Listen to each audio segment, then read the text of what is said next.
বিগত অনেকগুলো নির্বাচনে এদেশের মানুষ ভোট দিতে পারে নাই, তাদের ভোটাধিকার প্রয়োগ করতে পারে নাই। কখনো দিনে ভোট লুট হয়েছে, কখনো দিনের ভোট রাতে হয়ে গেছে। এই জন্য একটা ফ্যাসিস্ট সরকার কায়েম ছিল বাংলাদেশে। দীর্ঘ আকাঙ্ক্ষিত এই 12ই ফেব্রুয়ারি ভোট এদেশে গণতন্ত্র উত্তরণের জন্য এটা সবচেয়ে আমাদের কাছে একটা ঐতিহাসিক ক্ষণ। দীর্ঘ আন্দোলন সংগ্রামের মধ্য দিয়ে বহু মানুষের রক্তের বিনিময়ে আজকে অনেক মানুষের জেল জুলুম অত্যাচার নির্যাতন সব কিছুকে পেরিয়ে আমরা একটি নির্বাচনের ট্রেনে উঠেছি। আজকে নির্বাচনে আমি মনোনয়ন দাখিল করেছি, আজকে শেষ দিন।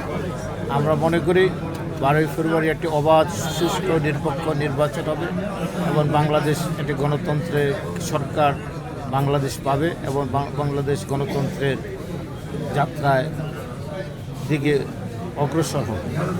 দেশের অর্থনীতি, সামাজিক ন্যায় বিচার সব কিছু মিলে নির্বাচন একটি অপরিহার্য। দেশের স্বাধীনতার সার্বভৌমত্ব সহ সকল বিষয়ে নির্বাচিত সরকার ছাড়া দেশের কোনো উন্নয়ন হয় না, জবাবদিহিতা থাকে না। নির্বাচিত সরকার এবং নির্বাচনের মধ্যে সরকার এবং বিরোধী দল গঠিত হয়, দেশে একটি সুষ্ঠু ন্যায় বিচার ভিত্তিক সমাজ দেশে প্রতিষ্ঠিত হয়। সেই লক্ষ্যে আমরা আশা করি 12ই ফেব্রুয়ারির এদেশের মানুষ স্বতঃস্ফূর্তভাবে ভোট দেবে এবং সেই ভোটে একটি তাদের কাঙ্ক্ষিত সরকার গঠন করতে পারবে ইনশাআল্লাহ। আচ্ছা, এই আসনে অনেকবার আমাকে ভোট দিয়ে এই এলাকার জনগণ বেগমগঞ্জের মানুষ নির্বাচিত করেছে।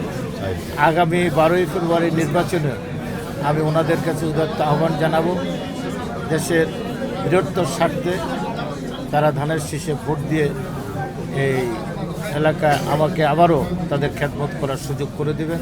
অনেক প্রতিকূল অবস্থার মধ্যে 2008-এ তারা আমাকে নির্বাচিত করেছিলেন, এই এলাকার জন্য আমি চিরকৃতজ্ঞ।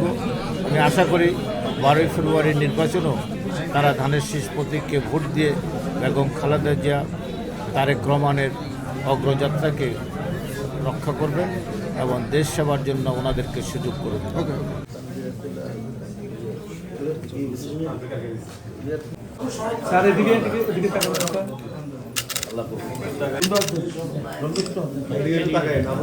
একটু ধরে রাখেন, ধরে রাখেন।